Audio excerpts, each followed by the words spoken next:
பிரியமான தேவனுடைய பிள்ளைகளே, மறுபடியும் இந்த புதிய ஆண்டை காணவும், இந்த ஆண்டிலும் டிவியின் மூலம் உங்களை சந்திக்க மீண்டும் தேவனுடைய கிருபைக்காக ஆண்டவரை நான் சோதரிக்கிறேன்.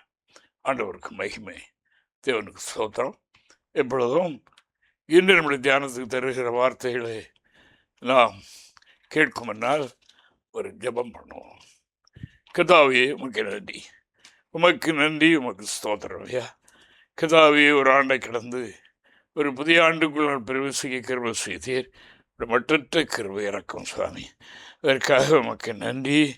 கர்த்தாவே, மறுபடியும் இந்த ஆண்டின் கர்த்தாவே உடைய வார்த்தையை தியானிக்க முடியாத இந்த கிருபைக்காக ஸ்தோத்திரம். கர்த்தாவே, இந்த வார்த்தை இன்று அனுப்புகிற காரியமாக மக்களுடைய உள்ளங்களில் ஆழமாய் பதிந்து அது நல்ல பலன் கொடுக்க கிருபை செய்யும். ஆசீர்வதியும் ஆண்டவரே.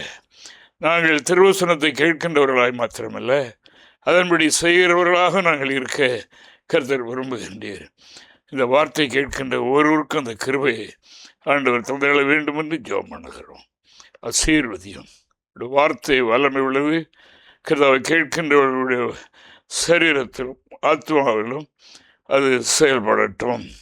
கிருபை செய்யும். ஆசீர்வதியும். இயேசுவின் நாமத்தில் ஜெபிக்கிறோம் பிதாவே, ஆமென். அருமையானவர்களே, இந்த வருஷத்தின் நமக்கு தருகின்ற ஆலோசனை என்ன என்பதை அவைகளை நாம் கேட்போம். கேட்டு அதனால் உண்டான ஆசீர்வாதங்களை பெற்றுக்கொள்ள ஆண்டவர் நமக்கு கிருபை செய்வாராக. ஆண்டவருக்கு ஸ்தோத்திரம் உண்டாவதாக. ஆண்டவராகிய தேவன் தம்மை ஆராதிக்கிற, தம்மை தொழுது கொள்கிற, தம்முடைய வழியில் நடக்க வேண்டும் என்று விரும்புகின்ற மக்களிடத்தில் எதிர்பார்க்கிற ஒரே காரியம் என்ன என்றால், தேவன் அவர்களை ஆசீர்வதிக்க என்ன செய்ய வேண்டும் என்றால் அவர் சொல்லுகிறதை செய்யணும். அதை செய்யும்போது அவர்களுக்கு எந்த குறைகளோ எந்த ஆசீர்வாத தடைகளோ எவைகள் இருந்தாலும் நீங்கி போய்விடும் என்று வேத வாக்கியம் சொல்கின்றது. நாமும் அறிந்திருக்கிறோம். ஆண்டவருக்கு மகிமை. இங்கே ஒரு சம்பவத்தை நாம் பார்க்கின்றோம். தேவனுடைய சீடர்கள் மீன்பிடிக்க சென்றார்கள். மீன்பிடிக்க சென்று ராம் முழுவதும் பிரயாசப்பட்டார்கள். இரவு முழுவதும் பிரயாசப்பட்டும் ஒன்றாகப்படவில்லை. அவர்களெல்லாம் தொழில் திறமை உடையவர்கள் தான். அவர்களுக்கு கடற்கூரெல்லாம் நன்றாக தெரிந்து அந்த பிரகாரம்தான் முயற்சி பண்ணினார்கள். கடைசியில் அதிகாலையில் வெறும் வலையோடு வந்து கரை சேர்ந்தார்கள். கரையில் படகை நிறுத்திவிட்டு வலைகளை அலசி கொண்டிருந்தார்கள் என்று வேதம் சொல்லுகின்றது. அப்படி இருக்கின்ற நேரத்தில் ஆண்டவர் அங்கே வருகின்றார். இயேசு கிறிஸ்து அங்கே வந்து 2 படகுகள் நிற்க கண்டார். அதில் ஒன்றில் அவர் ஏறினார். அது பேதுருடையதாக இருந்தது. அந்த படவில் இருந்து அன்று இவர் ஆண்டவர் அங்கே வருகிறார் என்ற திரளான கூட்டங்களை வந்து விட்டார்கள். அவர்களுக்கு அந்த படகு கொஞ்சம் கூட தண்ணிக்குள்ளே நீக்கி விடுங்கள் என்று சொல்லிவிட்டு அவர்களுக்கு பிரசங்கிக்க தொடங்கினார்.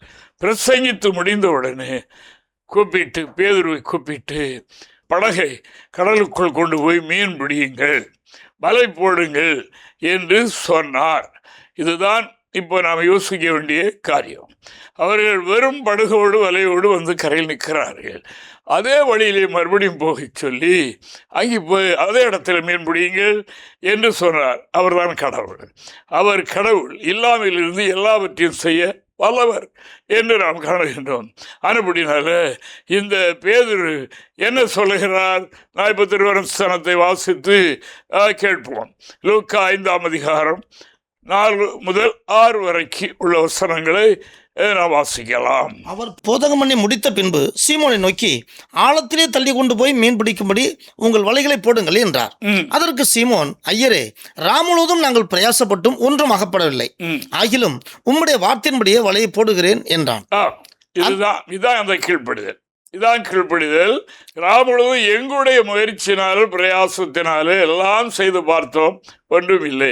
இப்பொழுது நீர் சொல்லுகிற இந்த வார்த்தையை நாங்கள் ஏற்றுக்கொண்டு விசுவாசித்து நம்பி மதித்து அந்த பிரகாரம் செய்கிறோம். உம்முடைய வார்த்தை நிமித்தம் நான் வலை போடுகின்றேன். அந்தபடி அவர்கள் செய்து தங்கள் வலை கிழிந்து போகத்தக்கதாக மிகுதியான மீன்களை பிடித்தார்கள்.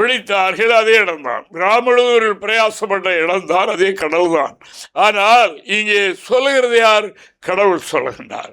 ஆனப்படினால் அன்பானவர்களே, இது வருடத்தின் ஆரம்ப நாட்களாக இருக்கின்றது. ஆனப்படினால் கடந்த ஆண்டிலே நம்முடைய முயற்சினால, நம்முடைய பிரயாசத்தினால, நம்முடைய சரீர பிரகாரமான நன்மைகளோ ஆவிக்குரிய நன்மைகளோ நமக்கு கிடைக்கவில்லை. அவைகள் வெறுமையாக ஜெபம் பண்ணினோம், அதிலும் கிடைக்கவில்லை. எவ்வளோ முயற்சி பண்ணினோம், கிடைக்கவில்லை. கிடைக்காமல் இந்த ஆண்டுக்குள்ளே அந்த பேதுரு சேர்ந்தவர்கள் வெறும் படகு வலையோடு கரை வந்தது போல இந்த ஆண்டுக்குள் பிரவேசித்திருக்கிறோம். தேவனுக்கு மகிமை. ஏன் கடவுளை இவ்வளவு தேடியும் பிரயாசப்பட்டோம், அதாவது நமக்கு ஒன்றும் இல்லையே என்று எண்ணிக்கொண்டிருக்கிற அன்பானவர்களே, இந்த வருடத்தின் ஆரம்பத்திலே நீங்கள் தெரிந்து கொள்ளுங்கள். தெரிந்து கொள்ள வேண்டியது என்றால், கர்த்தர் சொல்லுகிற வார்த்தையை மதித்து அவைகளை கை கொள்ளும் போது அவைகள் கிட்டும். அந்த ஆசீர்வாதத்தை அவர்கள் பெற்றுக்கொள்ள முடியும். ஆண்டவர் சொன்னார், வலையை போடுங்கள், அங்கேயே போய் போடுங்கள், நீங்கள் வந்து எங்கே பிரயாசப்பட்டீர்களோ அந்த இடத்திலே போடுங்கள் என்று சொல்லி அனுப்பினார். வார்த்தைக்கு கீழ்ப்படிந்து நீர் சொல்லுகிறபடி செய்கிறோம். எங்கள் முயற்சி எல்லாம் தோல்வி. முழுவதும் ஒரு வருஷம் முழுவதும் நாங்கள் பட்ட பிரயாசம் தோல்வி. ஆனபடினால் இப்பொழுது நேரம் முடிந்தது போல இன்னொரு புதிய ஆண்டு பிறந்திருக்கிறது. ஆண்டவருக்கு ஸ்தோத்திரம்.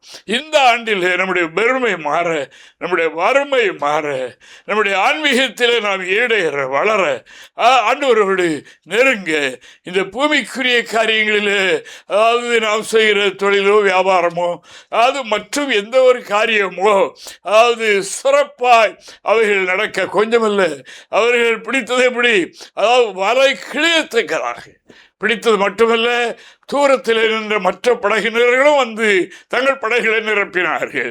அப்படி போல நாம் ஆசீர்வதிக்கப்படும் போது, அதாவது அநேகர் நம்மோடு சேர்ந்தவர்கள், அருகாமையில் உள்ளவர்கள் எல்லோரும் இந்த ஆசீர்வாதத்தை பெற்றுக்கொள்ள முடியும்.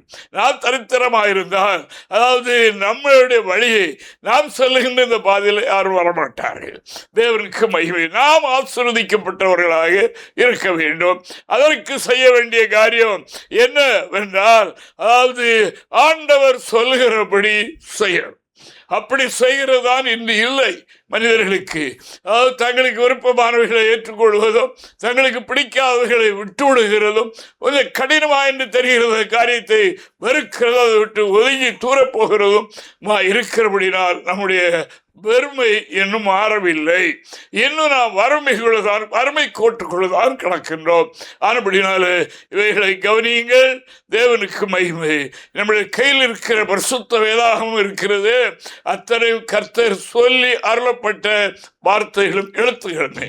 ஆனபடினால இவைகளை நாம் நன்கு கவனித்து இவைகளை நாம் கடைபிடிப்போம் என்று சொன்னால் நிச்சயமாக கர்த்தரை ஆசீர்வதிப்பார். தேவனுக்கு ஸ்தோத்திரம் உண்டாவதாக. அவைகளை நாம் செய்வோம். பாருங்க, நாம் காணுகின்ற வானம் பூமி இவைகளோட சகல விதமான சிருஷ்டிகளும் அண்ட சராசரங்களும், அதாவது எப்படி உருவானது? அவர் சொன்ன வார்த்தை உண்டாக கிடவது, ஆகாய விரிவு உண்டாக கிடவது, பூமி உண்டாக கிடவது, சமுத்திரம் உண்டாக கிடவது. அந்த சொல்லிலே பெரிய மகத்துவங்கள் எல்லாம் பூமியில உருவாயிருக்கிறது, இன்றும் நடக்கிறது. ஆனபடினால் இன்று நாம் கவனிக்கிற காரியம் இதுதான். இந்த வசனத்தையும் நாம் படிப்போம். சங்கீதம் 33 சங்கீதம் 5 முதல் 9 வரைக்கும் வாசிக்கலாம். கர்த்தருடைய வார்த்தையினால் வானங்களும் அவருடைய வாயின் சுவாசத்தினால் அவைகளின் சர்வசேனையும் உண்டாக்கப்பட்டது.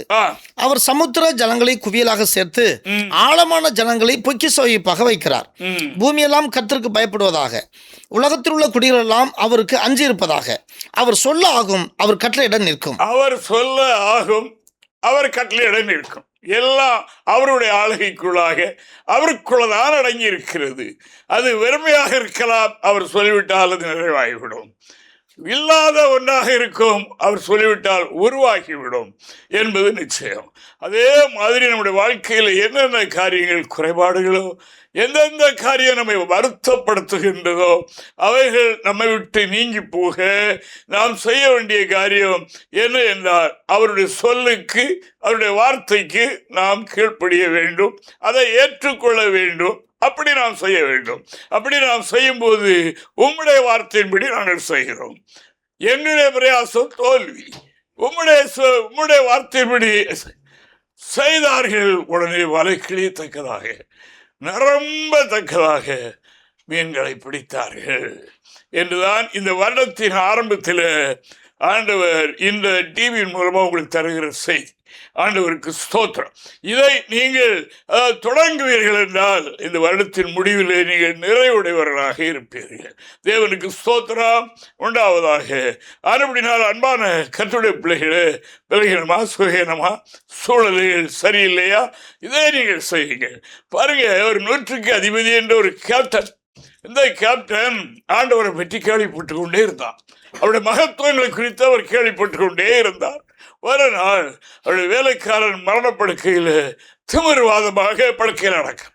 ஆனபடினால அவன் எந்த முறையிலும் சுஸ்தமாக்க முடியவில்லை.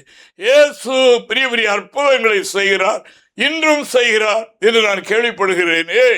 அவரிடத்தில் போய் நான் அதை சொல்லி என்னுடைய வேலைக்காரனுக்கு விடுதலை வாங்குவேன் என்று அவரை சந்தித்து சொல்லும் போது ஆண்டவர் சொன்னார், அவனுடைய விசுவாசம் ஆண்டவரை பற்றி அறிந்திருக்கிறபடியினால் அவர் சொன்னார், நான் வந்து அவனை சுகமாக்குறேன், வீட்டுக்கு வருகிறேன் என்று சொன்னார். அவர் கடவுள், பெரிய தேவன். அப்படினால அவர் என்னுடைய வீட்டுக்கு வருவதற்கு நான் தகுதி இல்லை என்று சொல்லி அவன் என்ன சொல்லுகிறான் பாருங்க. மத்தேயு சுவிசேஷம் 8ஆம் அதிகாரம் 8வது வசனத்தை வாசிங்க. 100க்கு அதிபதி பிரதித்திரமாக, ஆண்டவரே, நீர் என் வீட்டுக்குள் பிரவேசிக்க நான் பாத்திரன் அல்ல, ஒரு வார்த்தை மாத்திரம் சொல்லும், அப்பொழுது என் வேலைக்காரன் சுஸ்தமாவான். 13வது வாக்கியம். பின்பு இயேசு 100க்கு அதிபதியை நோக்கி, நீ போகலாம், நீ விசுவாசித்தபடியே உனக்கு ஆக கடவுது என்றார். அந்த நாளிலே அவன் வேலைக்காரன் சுஸ்தமானான். அந்த வார்த்தை, அவர் அந்த வார்த்தை, இயேசுவின் வாயிலிருந்து புறப்படுகின்ற அந்த வல்லமையுள்ள வார்த்தையினுடைய பவர், அதனுடைய காரியம், அது எவ்வளவு மைல் தூரமாக இருந்தாலும் சரி, அதே டைமில் அங்கே கிரியேட் செய்யும் என்பதை அவன் அறிந்திருந்தான். பக்கத்தில் தொட்டு மாத்திரமல்ல, அவருக்கு டிஸ்டன்ஸ் எல்லாம் ஒன்றும் கிடையாது. உலகத்தில் இருக்கிற ஒளிவேகத்தை விட அது ஸ்பீடானது. அங்கே கேட்டார், ஆண்டவரே, ஒரு வார்த்தை சொல்ல அவன் பிழைப்பான், நான் விசுவாசிக்கிறேன் என்று அந்த வார்த்தையை விசுவாசித்தான். ஆண்டவர் சொன்னார், அவன் சுகமாகிறான். அந்நேரமே அதே டைமில் அங்கே விடுதலை உண்டாயிற்று. இன்றும் ஆண்டவர் ஜீவிக்கிறார். கர்த்தர் சொல்லுகின்றார், நான் மரித்தேன் உலகத்தின் பாவத்திற்காக, உலகத்தினுடைய மக்களை ரட்சிக்கும்படியாக, நரகத்திலிருந்து விடுதலை ஆக்கும்படியாக, அவர்கள் என்றும் மகிழ்ச்சியாக இருக்கத்தக்கதாக, என்னோடு அமரும்படியாக அவர்களுக்காக நான் மரித்து அடக்கம் பண்ணப்பட்டேன், ஆனால் உயிரோடு எழும்பி இன்று ஜீவிக்கிறேன். மரித்தேன், ஆனால் இந்த சதா காலங்களிலும் உயிரோடு இருக்கிறேன் என்ற வார்த்தை இன்று எங்கும் தொனிக்கிறது. எத்தனை ஆயிரம் லட்சங்கள் இயேசு ஜீவிக்கிறார் என்ற வார்த்தையை வெளியிடுகிறது நாம் பார்க்கிறோம் அல்லவா? ஆனபடினால் இந்த சத்தத்தை கேட்கின்ற அன்பானவர்களே, தேவனை அறிந்தவர்களே, இயேசு கர்த்தர், அவர்தான் வானத்தையும் பூமியை உண்டாக்கிறவர். அவருடைய சொல்லினாலே சர்வ சிருஷ்டிகளையும் படைத்தவர் அவரே. அவருடைய சொல் வார்த்தை, அந்த வார்த்தையிலே படைத்த தேவனை நான் ஆராதிக்கிறேன், அவரை நம்பி இருக்கின்றேன். என்னுடைய காரியங்கள் எல்லாம் அவர் சரி பண்ண முடியும், என்னுடைய குறைகளை எல்லாம் அவர் நீக்க முடியும் என்று நான் விசுவாசிக்கிறேன் என்று, அதாவது இங்கே பக்தர்கள் சொல்லுகிறது போல நம்முடைய வாழ்க்கையும் இருக்க வேண்டும். தேவனுக்கு மகிமை வார்த்தை தான். அவருடைய வார்த்தையை நம்பிவிட்டால் அந்நேரமே அவனுடைய வேலைக்காரன் படுக்கையிலிருந்து எழும்பி விட்டான், விடுதலை ஆகிவிட்டான் என்று நாம் காணுகின்றோம்.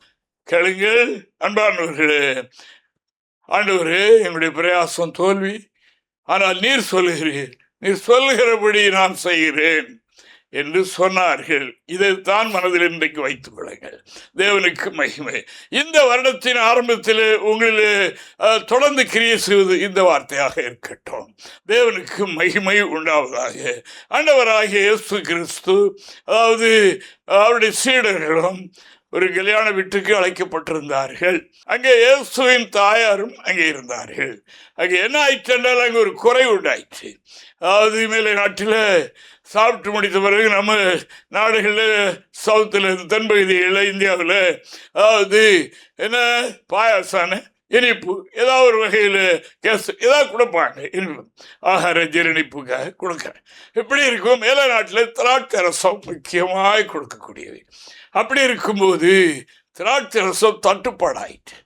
தட்டுப்பாடானால் அந்த விருந்து நடத்துகிறவனுக்கு அவமானம். எல்லாரும் சேர்ந்து கொள்வார்கள். ஏன் இந்த பங்கனை நடத்தணும் என்னெல்லாம் கேட்பாங்க. இயேசுடைய தாயாருக்கு தெரிய வந்தபோது இயேசுவனிடத்தில் வந்து சொன்னார்கள், இப்படி தட்டுப்பாடாயிட்டு ஏதாவது செய்ய முடிந்தால் செய்யுங்கள் என்று கேட்டார். தேவனுக்கு மகிமை. ஆண்டவர் எப்படி நம்ம கற்று தந்திருக்கிறார் தெரியுமா? பிதா என்ன சுத்தம் கொண்டாரோ, என்ன சொல்லுகிறாரோ அதைத்தான் அவர் செய்வார், சொல்லுவார். மற்றபடி செய்ய மாட்டார். சொல்லிவிட்டார், என்னுடைய வேலை வரவில்லை, தாயாராக இருந்தாலும் இல்லை என்று சொல்லிவிட்டார். அந்த அம்மா என்ன சொல்லிட்டு போனாங்க? அவரை பற்றி நன்றாக தெரிந்தவர்கள் அவர்கள் தான். அவர்களுக்கு அவர் கற்பந்தரிக்கப்பட்டதிலிருந்து எப்படி கற்பந்தரிக்கப்பட்டார் என்னெல்லாம் அவர்களுக்கு தெரியும். அவரை பற்றிய காரியங்கள் என்னென்று அறிவார்கள். அந்த வேலைக்காரர்களை கூப்பிட்டு அவர் என்ன சொல்லுகிறாரோ அப்படி செய்திருக்க செய்தீங்கன்னா இதெல்லாம் சால்வ் ஆகிடும், இதெல்லாம் சரியா ஆகிவிடும் நிச்சயமாக என்ன. நம்ம ஒரு வார்த்தை சொன்னார்கள், எல்லாரும் கம்மன்னு இருந்தார். டைம் வந்தது. ஆண்டவர் தண்ணீரை ஊற்றுங்கள், தொட்டிகளில், தாடிகளில் நிரப்புங்க. நிரப்பியாச்சு.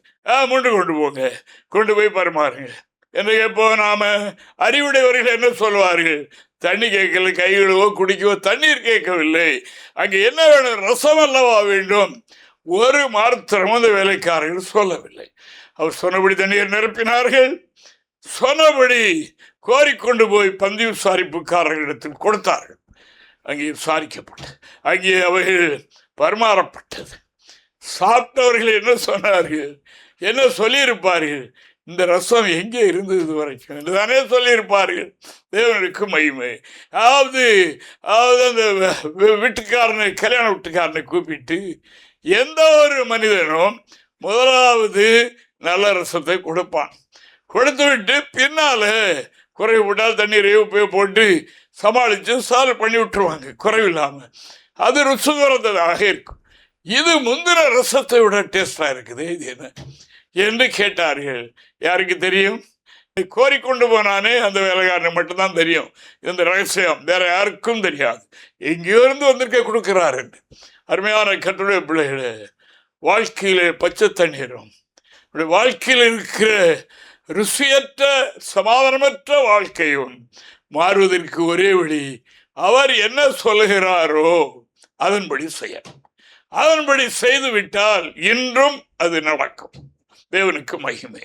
அப்படினால அவர் சொல்லணும், அவர் சொல்லி நாம் செய்யணும், அப்போ அது நடக்கும் என்று சத்திய வேதம் சொல்லுகின்றது. யோவான் 2ஆம் அதிகாரம் 5வது வாக்கியத்தில் அந்த அம்மா சொல்லுகிற அருமையான வார்த்தையை நாம் கவனிப்போம், வாசிக்கலாம். அவருடைய தாய் வேலைக்காரரை நோக்கி, அவர் உங்களுக்கு என்ன சொல்லுகிறாரோ அதன்படி செய்யுங்கள் என்றார் என்று சொல்லிவிட்டு போய்விட்டார்கள்.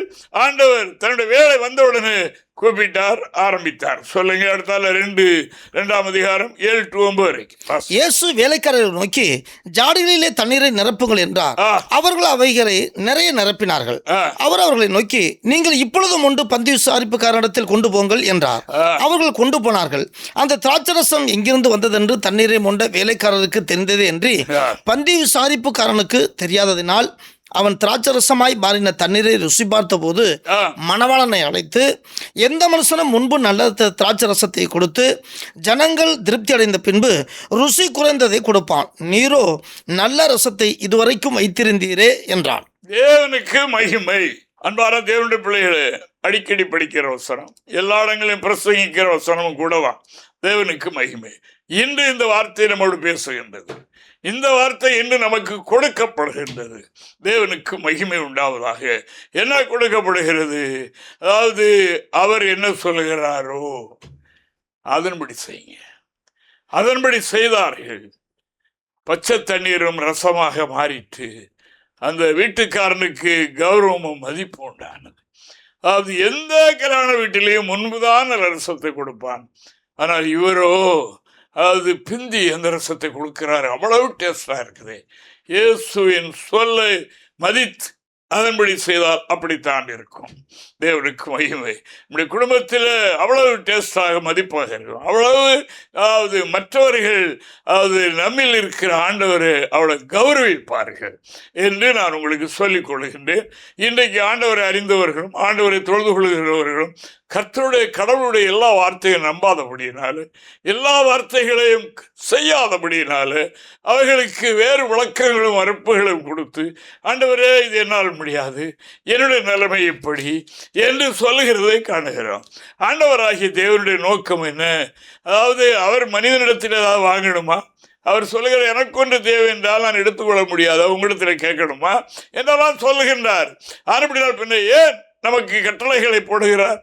ஏன் கட்டளைகளை கொடுக்கிறார் என்றால் நம்மை நிறைவாய் அந்த வலை கிளியத்தக்க பிடித்தது போல உங்களுக்கு உங்களுடைய களஞ்சியங்கள் நிறைவாய் ஆசீர்வதிக்கும்படியாக, இடங்கொள்ளாமற் போக மட்டும் ஆசீர்வதிக்கும்படியாக இந்த வார்த்தையை சொன்னது மட்டுமல்ல, செய்து சோதித்து பாருங்கள். கடவுளை மனிதன் சோதிக்க கூடாது. ஆனால் இந்த இடத்துல அவர் சொல்லும்போது இப்படி நீங்கள் நான் சொல்லுகிறது செய்து என்னை சோதித்து பாருங்கள், அப்பொழுது இடங்கொள்ளாமற் போக மட்டும் ஆசீர்வாதத்தை வர்ஷிக்க மாட்டேனோ என்று. அதனால் நீங்கள் என்னை சோதித்து பாருங்கள் என்று சேனைகளின் தேவனாகிய கர்த்தர் சொல்லுகின்றார், மனிதன் அல்ல. ஆனபடினால் இதையும் இந்த வருடத்தின் ஆரம்பத்தில் உங்களுக்கு நான் சொல்லுகின்றேன். தேவனுக்கு மகிமை. ஆண்டவர் நமக்கு கொடுக்கின்ற அதாவது நமக்கு தருகின்ற சுகதேகத்தினால, அறிவினால, கிருபையினால நான் பாடுபட்டு சம்பாதிக்கிறோம். இதுல ஆண்டவர் பிரமாணம் கொடுத்திருக்கிறார். அந்த பிரமாணம் அது தேவனுடைய சொல், அவருடைய வார்த்தை. இப்படி செய்யுங்கள், உங்களுடைய வெறுமை மாறும், உங்களுடைய குடும்பத்தில் ஆசீர்வாதம் பொங்கி வழியும் என்று அவர் சொல்கின்றார் என்று மல்கியா 3ஆம் அதிகாரம் 10வது வாக்கியத்தை வாசிக்கும் போது இப்படி நான் பார்க்கிறோம். வாசிக்கலாம். என் ஆலயத்தில் ஆகாரம் உண்டாயிருக்கும்படி தசமபாகங்களை எல்லாம் பண்டகசாலையிலே கொண்டு வாருங்கள். அப்பொழுது நான் வானத்தின் பலகடிகளை திறந்து இடங்கொள்ளாமற் போக மட்டும் உங்கள் மேல் ஆசுவாத்தை வர்ஷிக்க மாட்டோனோ என்று அதனால் என்னை சோதித்து பாருங்கள் என்று சேனைகளின் கர்த்தர் சொல்லுகிறார். சேனைகளின் தேவனாகிய கர்த்தர் என்ன சொல்லுகிறார்? உங்களை ஆசீர்வதிக்கணும். என்னை தேடுகிற பிள்ளைகள் சரித்திரமாக, அதாவது அவர்கள் வெறுமையாக, இயலாதவர்களாக, இல்லாதவர்களாக இருக்க விரும்பவில்லை. தேவனுக்கு மகிமை. அவர்கள் ஆசீர்வதிக்கப்பட்டவர்களாக இருக்க வேண்டும் என்று தேவனாகிய கர்த்தர் விரும்புகின்றார். அப்படினால் சத்தத்தை கேட்கின்ற அன்பானவர்களே, இந்த வார்த்தை வரும்போது பலர் முகத்தை சுழிப்பார்கள், தலையை கீழே போடுவார்கள், மற்றபடி தெய்வீக காரியங்களை குறைவுபடுவார்கள். இப்படி அதாவது தேவனுடைய வார்த்தை சொல்கிறது கேள்விகள் கொடுக்கப்படும். அதாவது நீங்கள் என்னுடைய நாமத்தினால் இன்னும் கேட்கவில்லை, நான் உங்களுடைய ஆசிரியர், இதெல்லாம் ரொம்ப அருமையாற்றி விடுவாங்க. ராம்பொழுது அதுக்கு கூட்டம் கூடுவாங்க. கூட்டம் கூடி அதாவது ஜெப வீரர்கள் எழுப்புவார்கள், முழங்கால் யுத்தம் பண்ணுவார்கள், எல்லாம் செய்வார்கள், எல்லா காரியமும் நடக்கும். ஆனால் என்ன, அவர் சொல்லுகிறது தான் செய்ய முடியவில்லை. சொல்லுகிறதை செய்யாததுனால ஆண்டவரும் ஒன்றும் செய்யவில்லை என்று நாம் காணுகிறோம். அப்படினால் அதாவது இப்படி நீங்கள் செய்யுங்கள் என்று சேனைகளின் கர்த்தர் சொல்கின்றார். இதை நீங்கள் செய்யும் போது உங்களுக்கு இடங்கொள்ளாமல் அதாவது வைப்பதற்கு இடமில்லாத ஆசீர்வாதம் வரும் என்று சொன்னது மட்டும் அல்ல, சோதித்து பாருங்கள் என்று சேனைகளின் கர்த்தர் சொல்கின்றார் என்று இறைவாக்கு. நம்மை ஆசீர்வதிப்பதே அவருடைய சுத்தம். இந்த பூமியில தரித்திரவான்களாய் விட்டு விடுவதற்கு அல்ல. சிலர் அப்படி நினைக்கிறார்கள். அதாவது கிறிஸ்துவின் நாமத்தின் நிமித்தம், வசனத்தின் நிமித்தம் நமக்கு பல துன்பங்கள், பல இடையூறுகள், நெருக்கங்கள் இதெல்லாம் உண்டு. அது காலகாலங்களில் தேவபக்தர்களுக்கு நடக்கிறது. மற்றபடி தாவீது ராஜா சொல்லும்போது என்ன சொல்கிறார்? அதாவது நான் இளைஞனாயிருந்து முதிர் வயது உள்ளவனும் ஆனேன், ஆனால் நிறைய காரியங்கள் அறிந்தேன், ஒன்றை அறியவில்லை, ஒன்றை காணவில்லை. என்ன? அதாவது நீதிமான் கைவிடப்பட்டதையும் அவருடைய சந்ததி ஆகாரத்துக்காக அப்பத்துக்காக இறந்து தெரிந்ததை கை நீட்டி கேட்டதை நான் பார்த்ததே இல்லை என்று சொல்லுகின்றார். ஆனால் அப்படினால் தேவனுடைய பிள்ளைகளே, நாம் தேவனுடைய சொல்லுக்கு கீழ்ப்படியும் போது, அவைகளை கை கொள்ளும் போது நம்முடைய பின் சந்ததிகளுக்கும் 5 தலைமுறை வரைக்கும் பின் சந்ததிகளுக்கும் அவைகள் பலிக்கும் என்று கர்த்தர் சொல்லுகிறார்.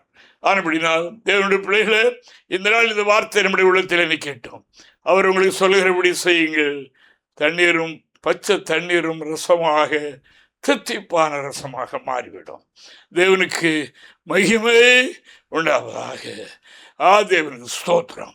தேவன் நமக்கு அள்ளியிருக்கிற வார்த்தையின்படி அவர் நமக்கு கொடுக்கிற ஆரோக்கியம், பலன், நமக்கு கொடுக்கிற ஐஸ்வர்யம் எல்லாவற்றிலும் கர்த்தருடைய காரியத்தில் நாம் செயல்பட்டு அவைகளை கர்த்தருக்காக பயன்படுத்தும் போது நம்மை இவ்விதமாக ஆசீர்வதிப்பார். தீர்க்காயுசோடு நம்மை ஆசீர்வதிப்பார், நம்மை அவர் பலப்படுத்துவார் என்பதை நான் உங்களுக்கு சொல்லிக்கொள்ள ஆசைப்படுகிறேன். பாருங்கள், ஒரு நாள் மெல்கிசேதேக்கு என்று சொல்லப்படுகிற ஒரு ஆசாரியன் ஆபிரகாமை சந்தித்தார். ஆபிரகாமை சந்தித்து அவருக்கு அப்பம் ரசமும் கொடுத்தார். ஆபிரகாம் அதை பெற்றுக்கொண்டார். ஆபிரகாம் இந்த மெல்கிசேதேக்குக்கு தசமபாகம் கொடுத்தார். அவருக்கு யார் சொல்லிக் கொடுத்தார்? பைபிள் கிடையாது. தேவனுக்கு மகிமை. அவர் தசமபாகம் கொடுத்தார். அவர் பெற்றுக்கொண்ட கொடுத்ததுனால என்ன ஆயிற்று? அவருக்கு இடங்கொள்ளாமல் போக மட்டும் உள்ள ஆசீர்வாதம் நிரம்பிட்டு, லோத்தினுடைய ஆடுகளும் இவருடைய ஆடுகளும் ஒரே இடத்துல இவர்கள் தங்கி அவைகளை பராமரித்தார்கள். அது பெருகி பூமி தாங்க முடியாத அளவுக்கு ஆயிட்டான். அந்த அளவுக்கு ஐஸ்வர்யம் பெருகிட்டு. தேவனுக்கு மகிமை. ஏன்? தேவனுடைய கட்டளைகள் பிரமாணங்களை அல்ல, அதை அறியாவிட்டால் கூட தேவன் இன்னைக்கு இதை செய்திருக்கிறார். எனக்கு கொடுத்திருக்கிற ஆரோக்கியத்தையும் பலத்தையும் ஐஸ்வர்யத்தையும் ஒரு பகுதியை தேவனுக்காகவே நான் செலவு பண்ணுவேன் என்று சொல்லும்போது இடம் கொள்ளாமல் போக மட்டும் ஆசீர்வாதம் என்று நாம் காணுகிறோம். வேலைக்காரர் வேலைக்காரிகள் எல்லாம் அவருக்கு நிறைவாக இருந்தது என்று நாம் காணுகிறோம். இது தேவனை சோதித்து பார்க்கிற ஒரு இடம். ஆனபடியினால் இந்த வருடத்தின் ஆரம்பத்திலே கற்றுக்கொள்ளுங்கள். இத்தனை வருடமாய் கர்த்தரை நம்பியிருந்தோம், நம்முடைய வாழ்க்கை இப்படியா என்று இந்த புதிய வருடத்தை நாங்கள் வெறுமையாகத்தானே சந்திக்கிறோம் என்று எண்ண வேண்டாம். இந்த வருடம் உங்களுக்கு நன்மை, இந்த வருடத்தில் உங்களுக்கு ஆசீர்வாதம். உங்களுடைய குறைகள், வெறுமைகள், வறுமைகள், வியாதி துன்பங்கள் எல்லாவற்றையும் மாற்ற ஆண்டவர் போதுமானவர். ஆவிக்குரிய போராட்டத்தை மாற்ற போதுமானவர். செய்ய வேண்டியது அவர் என்ன சொல்லுகிறாரோ அதன்படி செய்யவர். வேதத்தை தியானம் செய்யுங்கள், கர்த்தர் சொன்ன வார்த்தைகளை செய்யுங்கள், ஜெபம் பண்ணுங்கள், கர்த்தர் உணர்த்துகிற காரியத்தின்படி கர்த்தருடைய வார்த்தையை நிறைவேற்றுங்கள். கர்த்தர் இந்த வருடத்தில் உங்களை ஆவிக்குரிய சரீர பிரகாரமாக நன்மையினால் நிரப்புவார் என்பதை இயேசு நாமத்தில் தெரிவித்துக் கொள்கிறேன். கர்த்தர் உங்களை ஆசீர்வதிப்பாராக. ஜெபம் பண்ணுவோம். ஆண்டவரே, உமக்கு நன்றி அப்பா, நன்றி பிதாவே, உமக்கு ஸ்தோத்திரம். இந்த வார்த்தை நீர் கொடுத்தது. இது வேதத்தில் உள்ள வார்த்தைகளும் அடிக்கடி நாங்கள் அறிகின்ற காரியமாக இருந்தாலும் இன்று இதை எங்களுக்கு தருகின்றீர். எங்களுடைய காரியங்களை கண்டுபிடிக்க, எங்களுடைய குறைகள் என்ன என்பதை தெரிந்து கொள்ள, அவைகளை பூர்த்தி செய்து பெற்றுக்கொள்ள எங்களுக்கு நீர் வழிகாட்டுகிறதற்காக ஸ்தோத்திரம். நன்றி கர்த்தாவே, ஸ்தோத்திரம். வசனத்தை கேட்டவர்கள் தேவனை உணர்வடைந்து இயேசுவை தேடுகிறவர்கள் தாழ்ந்து போகிறதில்லை, பெருமையாக இருப்பது இல்லை. அவர்களை கீழாக்காமல் மேலாக்குகிற தேவன் ஆசீர்வதித்தருளும். அப்படி நாம மகிமைப்படட்டும். உடைய வார்த்தை எதுவோ அதை அப்படியே கை கொள்ளட்டும். அதனால் எங்களுக்கு ஆன்மீக மேன்மை, சரீரத்திலேயும் நிறைவும் நன்மையும் உண்டு என்று அறிந்து உமக்கு நன்றி சொல்கிறோம். கிருபை அருள் சுவாமி, ஆசீர்வதியும் தடைகளமார் இயேசுவின் நாமத்தில் ஜெபிக்கிறோம் பிதாவே. ஆமென், ஆமென். Praise.